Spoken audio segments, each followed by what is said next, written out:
New City Skyline game showcase. Oh yeah, I was like not impressed with their trailer. City Skyline showcase. Is it this one? All the features?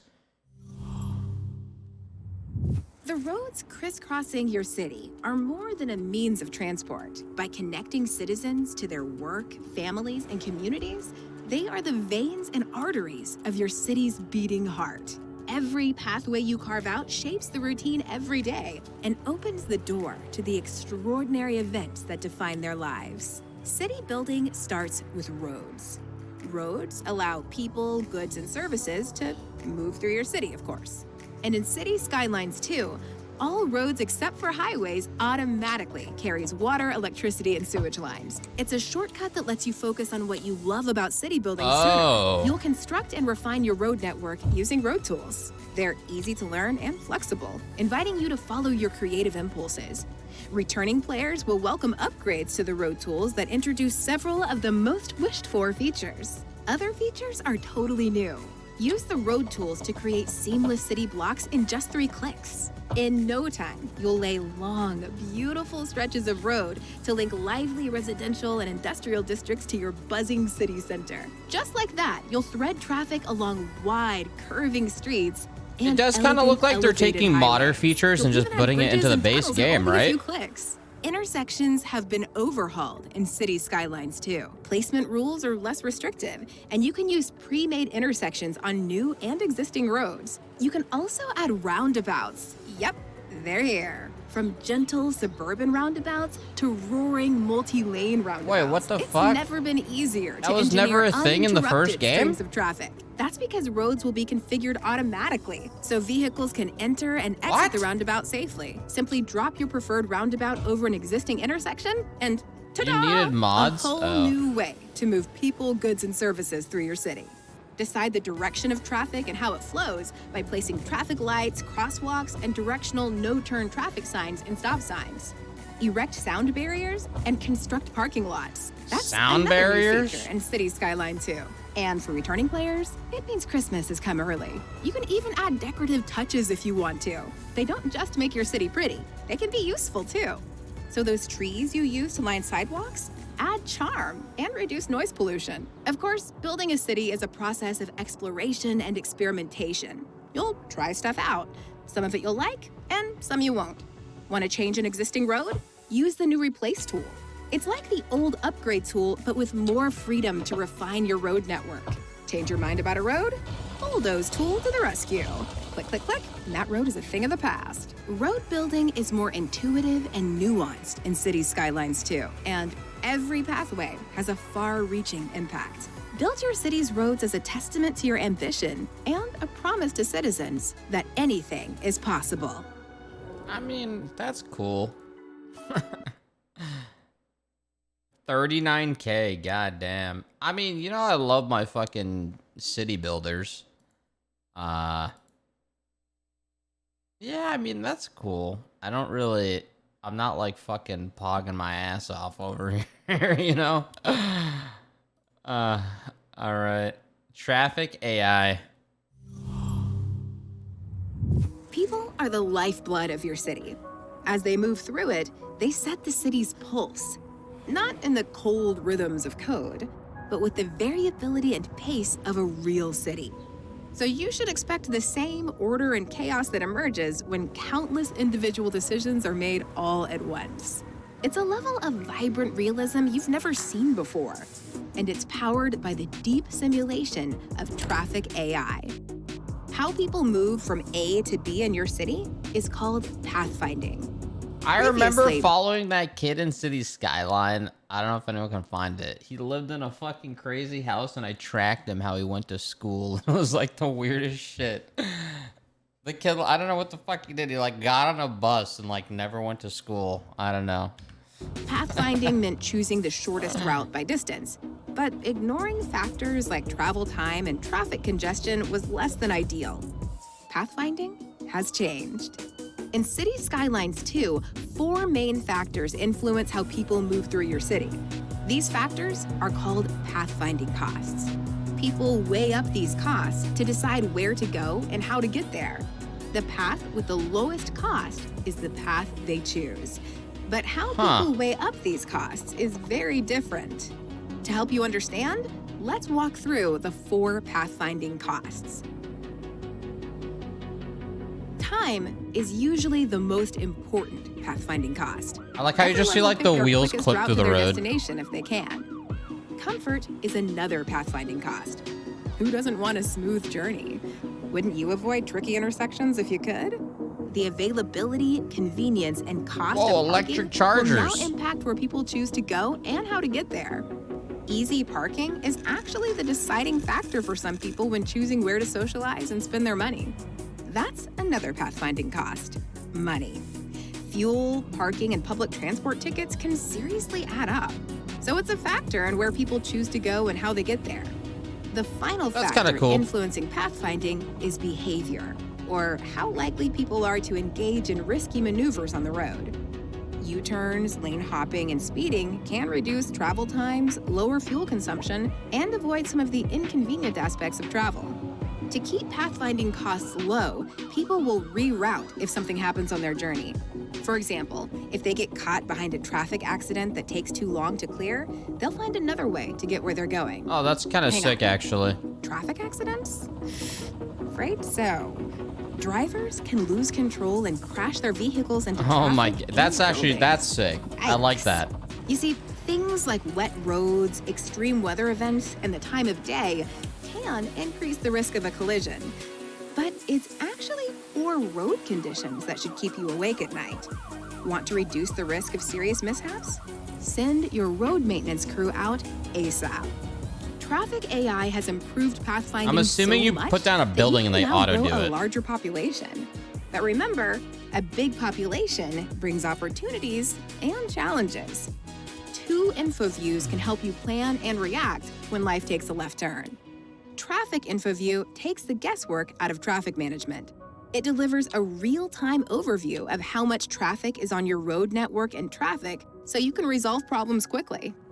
Deep simulation transforms the movement of people, goods, and services through your city into the pulsing reality of a living, breathing city. Nice. But how people choose their path? That is always a response to the world around them. A world of your creation. Fuck, this is making me want to play City Skyline, but I'd rather just wait for 2. When is 2 coming out again?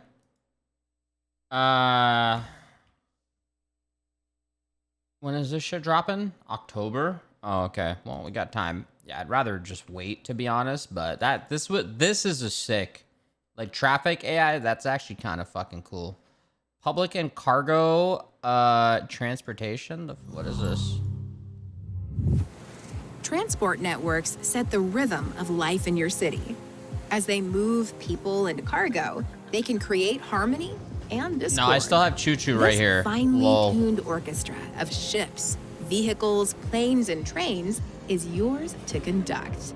To create a thriving metropolis, maintain a steady beat to keep your city in motion. You build a city from scratch in City Skylines 2. No public transport, no tracks, no runways. You know, the next time I play this game, I think I'm gonna get like an overview of like fucking New York or some shit and like try to craft it that way instead of just like placing random shit, you know what I'm saying? Or like a fucking, oh, I don't know, like a, yeah, you will not. You're gonna fail? What? Creating these and other transportation networks is a crucial first step. It's not gonna work. What do you mean? Use it as a rough blueprint. Chat, you're saying dumb shit right now. Stop. When you establish your city, citizens can take the bus or a taxi to get where they're going. These are the first transport options you'll unlock. They're reliable, cheap, and easy to route here, there, and everywhere. Traffic conditions are their Achilles heel. It's no big deal in a new metropolis, but it is for a growing city. That's when you'll level up your public transport. Think trains, trams, and subways. What city has the best traffic in the world? Huh? What city? What city has the least traffic to population ratio? I don't fucking know. What city has the least traffic? LA, motherfucker. I said least, not most. Which city is ridiculously popular, but traffic is not an issue? Tokyo, Amsterdam.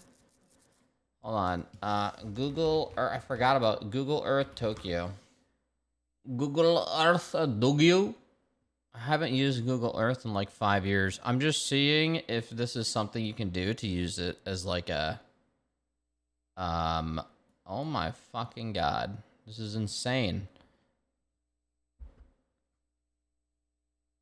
Holy shit. You could kind of like use it as a planner in a way, I guess. I mean, shush. Oh my god. I didn't realize Google Earth was so fucking crazy. Holy shit. What the fuck, man? This is like a game in itself. Oh my god. I remember using Google Earth like a fuck of a long time ago. What the hell? Holy shit, man. What the fuck is this? This is crazy. Unedited cities, like, what? The detail's crazy, but I see how they, I mean, obviously, like... Damn, even the buildings look fucking crazy too, dude. Whoa. This is incredible. I haven't visited Google Earth in like a long time, but clearly it has progressed amazingly. But I mean, can't you change in Microsoft Flight Sim? Didn't I download something where you can change the don't you change it to like Bing Maps or some shit? Or did I change it to Google Maps? There was like something you inject into Microsoft Flight Sim and it changed. Was it from Bing to Google? Yeah, so I mean, it takes this when you're flying in Microsoft Flight Sim. Yeah, that's fun. This is fucking insane. This is amazing. Wow. I mean, I guess, yeah, you can kind of use this as like a bit of a blueprint. I feel like I'm not in Tokyo anymore. Where am I? Where was Tokyo? Can I kind of see it? I have no fucking idea. Can I click this again? Tokyo? Okay, we're just zooming out, apparently. Oh, okay, here we go. Yeah, I mean, you can kind of use it as a base when City Skyline 2 comes out. Like, no shit, you can make your own stuff, but at the end of the day, you're plotting down commercial, business, and residential and having roads. So you just kind of see how they do it. But this doesn't give you a great guideline because it looks kind of gritty, you know? There's nothing like super fucking crazy it looks like they're doing for traffic. Just from like an overview. Like there's, like it's gridded. It's gridded. Yeah, on top of the fact, like, the difference is in Tokyo, they use way more public transportation than vehicles. So you have more citizens. People on the road are probably more work related in terms of like transporting goods and trucks and whatever the fuck else. Over where people mainly use public transport. So add buses and trains in your city? Yeah, true. Yeah, I mean...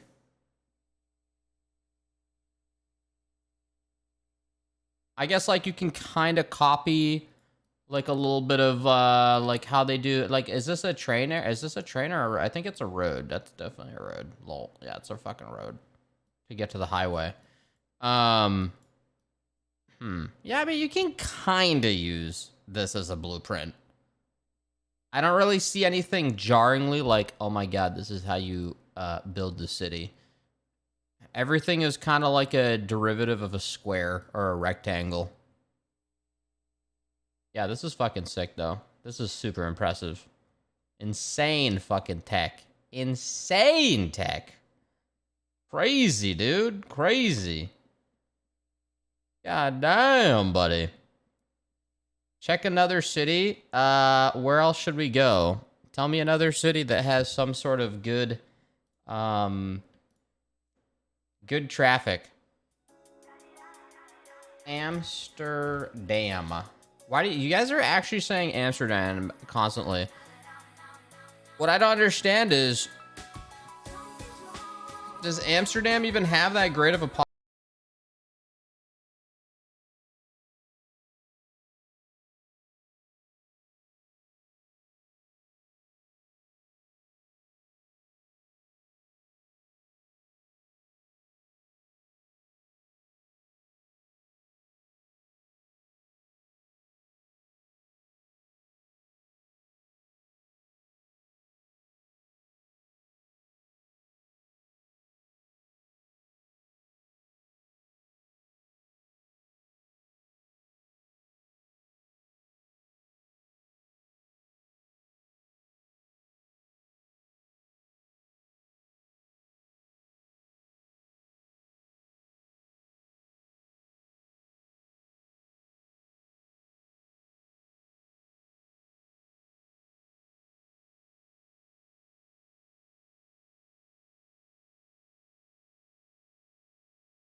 the fuck? Lazy city planner. I mean, this seems like it's. I mean, is it laziness or there's so many people who live in New York? I mean, we're comparing population of Amsterdam. It has a population of 921,000 within the city proper, 1.5 in the urban area, and 2.5 in the metropolitan area. Compared to New York City,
It's not a property tax.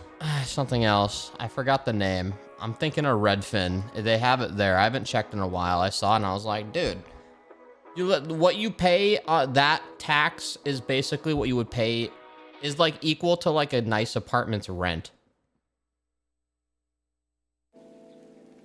Check Beijing.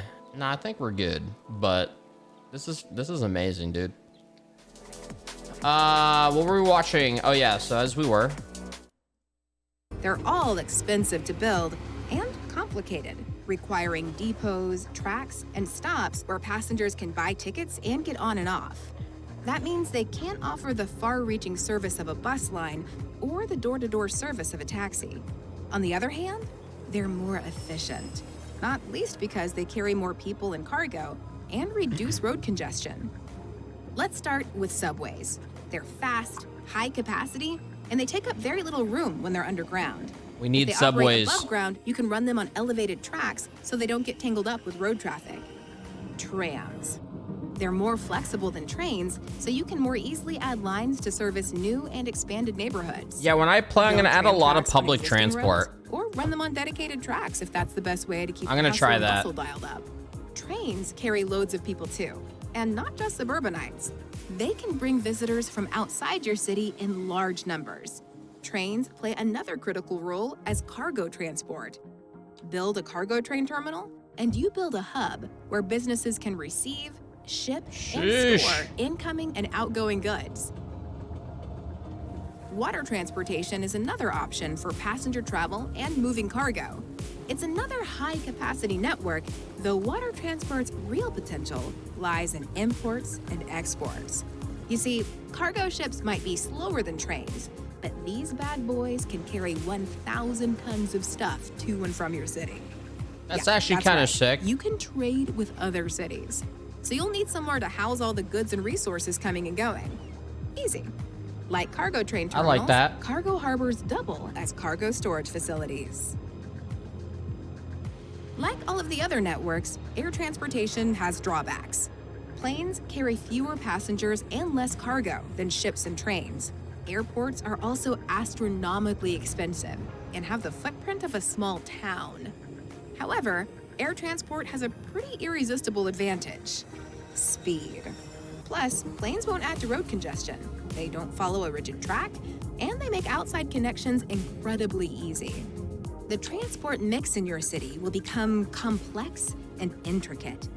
Use the transportation overview to review passenger and cargo transportation networks separately. Filter again by transport type to see high-level details about individual lines and toggle them on or off. Use the transportation info view to understand the impact of your networks. Plan and manage transportation networks carefully to find the right tempo for the movement of people and cargo.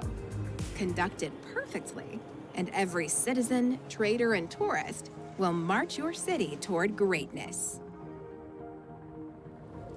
Damn, that's fucking detailed shit, man. That's cool. Never doing all this shit? Yeah, true. I mean, like, when will you ever fucking be like, oh my god, I need to toggle off Tram 5?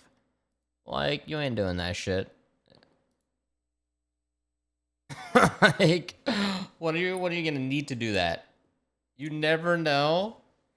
Yeah, I mean, I guess some people are very meticulous, but it's like, I mean, you got a fucking airport. It's gonna flow. You will want that instead of installing 170 mods to do that. I mean, yeah, they're literally taking all of the best mods and putting it into their base game. But like, what other things can you do to a fucking city skyline or a city game? You open it up and those people will fix the game for you and add features that you forgot to implement or didn't have time to implement. And then if you make a sequel, no shit, some of those changes are going to be put in. It's a city builder. There's only so many things you can do or add. You can make the AI deeper. You can like make buildings more deeper in terms of like customizing buildings and like putting signs on them. Like, I don't know. So of course they're going to take that shit, man. More disasters? Yeah, I don't know. Disasters are kind of whatever, though. Like, when do you disasters are like, okay, sure, you destroy your city or try to recover from a disaster, but like in reality, that like never fucking happens. So it's kind of random. That's not like a fun feature for me, disasters. It's like fun when you're done with your city. Yeah, when you're like, okay, fuck this city, you just like get a tsunami or just cause a disaster. What else do we have here? Genesis Part 1 Overwatch anime short. The fuck? 28 minutes ago. Blizzard as a gaming company has failed in every single possible way imaginable, but the animation team / side definitely deserves a raise. Take note how this is the first video without satirical comments. Blizzard, we need this. Put loads of story in the game and stop these random events, please. I've waited years for something like this. I love the Overwatch lore and comics. This gives me so much hope. What the fuck? Wait. What's going on there, Blue? Ground forces deployed to Rally Point Green. Sky, what's your inbound? Roger, 30 seconds. Battalion spotted, your sector, 50 clicks south-southeast. Copy that. Delta, take positions. Overwatch on site. Taking heavy fire. Sky, confirm targets. Affirm. Units approaching, grid point 19 Charlie. You've been spotted. You've been spotted. Get out of here, Sky. Get out of here.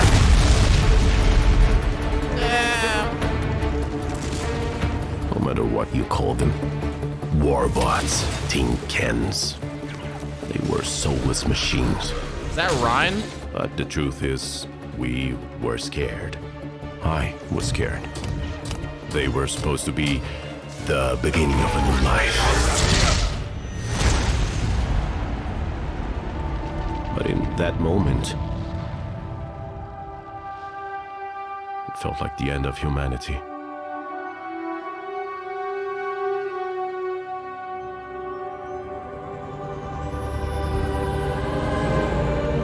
Wait, is this how it started, clearly? Life before the war was extraordinary. Anything was possible. We had implemented God programs. The next generation of artificial intelligence became omnipresent. They controlled most of our infrastructures, like the food distribution systems aimed at helping against famine, poverty. We were no longer defined by our mistakes. No. The AIs were saving us from them. Oh. Artificial intelligence was running systems to make our lives better, but what was really exciting was combining it with robotics. Omnica Corp started building a new line of state-of-the-art robots. Omnix would eventually eliminate the need for humans to do all those idle, mundane, often dangerous jobs. It's a lot of Everyday zinatas. needs that puts power at your fingertips.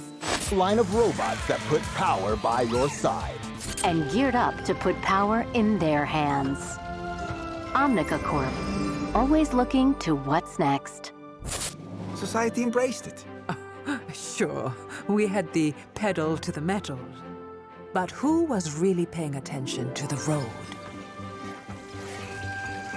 Look, Omnica kept making robots smarter, and they made life easier and safer, and as you know, this business is all about what's next. And what was next was Mina. And in Tech Talk, Omnica Corp announced today that Dr. Mina Liao, the science prodigy and eminent visionary in robotics, will develop the next generation of Omnics. Omnica Corp has made a lot of strides, and, well, we're going to do better. What I mean is, they've done great. We've done great. But it's time to reach for the stars. Frankly, I had my doubts. Dr. Liao was a legend in her field, but Is this when shit hits the fan? her to push the limits of what many thought was already perfection.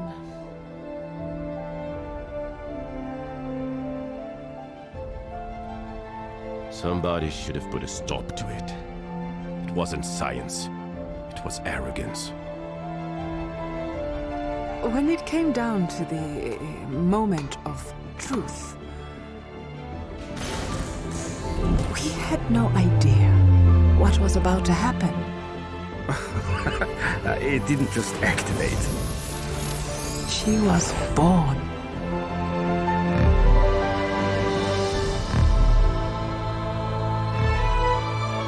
Life before the war was extraordinary. Anything was possible.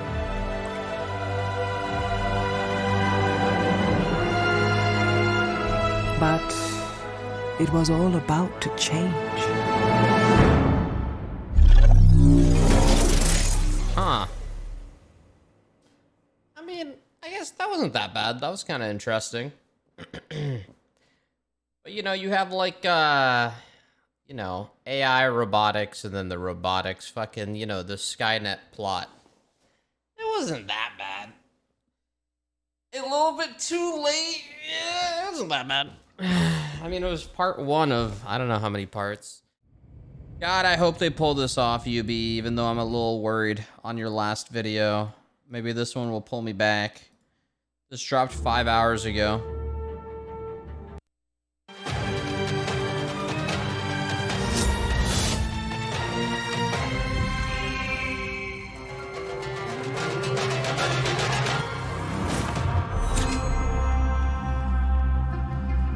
Basim is our main protagonist in Assassin's Creed Mirage. He's a fascinating character, one that fits the mold of classic assassin, deadly and resourceful with a complex personality. For that reason, we felt that Mirage needed to be a strong narrative-driven experience. One that would honor Basim as a character, surprise our players, and take them on a memorable adventure.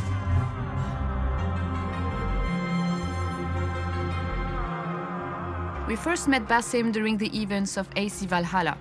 Having traveled from the Middle East to England, he acted as a mentor figure for Ivor, but Basim had motives of his own, and his past was shrouded in mystery. We knew early on that we wanted to explore a setting that was reminiscent of the first Assassin's Creed game. So naturally, we made the connection between the Golden Age of Baghdad and Basim. It was a great opportunity to show some of the events that came to define him as a person. Mirage is a completely fresh story. You can start the game without having played Valhalla or any of the other titles. But of course, for our most dedicated fan, there will be a lot of secrets, Easter eggs, and connections. I don't know what it is. Why do the faces in the cutscene look like they're like a PS2 game? With past games and the overall lore of the series. Assassin's Creed Mirage is set in 861 AD, 12 years before the events of Valhalla. We meet Basim in his youth, making a living as a thief on the streets of Anbar, near Baghdad, alongside his best friend and partner in crime, Nehal. As far back as he can remember, Basim has been haunted by visions and nightmares that he's been unable to understand. He's come to question who he is and where he belongs. Much to Nehal's frustration, Basim believes his destiny lies among the hidden ones. How are the Basim faces ends so up at Alamut, weird? the renowned assassin home base that at that time was still under construction. It's here that he learns the way of the assassins and becomes one of the hidden ones. Soon, he's tasked with tracking down the Order in Baghdad, kickstarting his life-changing journey. Creating the character of Basim in Mirage was an interesting challenge. Having met him as an older man in Valhalla, we had to imagine what he would have been like in his younger years. Everybody in the team is a long-time AC fan. That's why it was so important for us to bring back that Levantine assassin look to Basim's costumes. Crafting new visuals and stories around an existing character poses a unique challenge. It gives us room for nods to other entries in the series, pushes us to respect our legacy, while offering something fresh and exciting for players. After becoming a hidden one, Basim inherits the apprentice outfit, a white robe with blue shades, and a small beaked hood. We found opportunities to connect Mirage to the wider franchise, such as the red sash wrapped around Basim's arm in Valhalla. In Mirage, we learned that it was a symbol of the rebellion, an item worn by many of our side characters, and something Basim chose to keep with him years later. There are several levels of conflicts in our story, from the one in the city arising from the Zend rebellion to Basim's internal conflict as he's torn between his roots and his destiny, between his old friends like Nehal and his new comrades like Roshan and the Brotherhood. As Basim fights to free Baghdad from the Order's oppression, he begins to ask questions about himself, his past, and the meaning of freedom. Okay. The story of Mirage follows Basim's evolution from apprentice to mentor, a journey that is Oh, okay, so this is what the skill tree looks like. It looked kind of, I don't know, whatever. reflected in the game systems. There is no XP-based progression in Mirage, instead, progression is linear and story-driven. As you follow the story and complete missions, your rank increases within the Brotherhood, giving you new opportunities for missions, outfits, and tools. We have new tools that can be upgraded and customized for Basim, giving him a deadly and effective assassin's toolset. Oh yeah, When they fully showed upgraded, this, right? These tools can allow for some interesting and unexpected gameplay strategies. We crafted a range of different outfits for Basim, so you can make the character feel personal to you. We're also bringing back a fan favorite feature, outfit dye, which you can use to change the colors of certain outfits just I mean, that looks kind of... Doesn't this look like Odyssey and shit? They show this... Oh, wait. Outfit, costume, talisman, outfit, dye, sword, and dagger. Huh. I wonder, is it cosmetic sword and dagger or, like, stats? I don't think it's stats. I think it's literally all. Maybe the talisman's, like, some stats. Outfit dye, which you can use to change the colors of certain outfits just like you could in AC2 or Brotherhood. Combat has been revamped as well, with new moves and mechanics built specifically for Basim. Much like Altair, Basim's primary combat tools are his sword and dagger. For the animation team, our goal was to create an agile master assassin who is as elegant as he's deadly. An assassin focus allows you to slow down time and perform a deadly kill streak. But be careful, you'll want to pay attention to where you will end your last move to avoid unexpected fights. Basim feels different from Eivor. The focus on one main weapon, his sword, allowed us to put all of our intention into developing an agile character who's intuitive to control.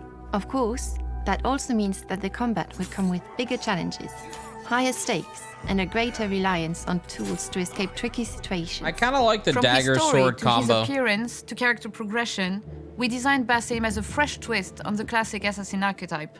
We hope you are as excited as we are to take the first steps on Basim's journey.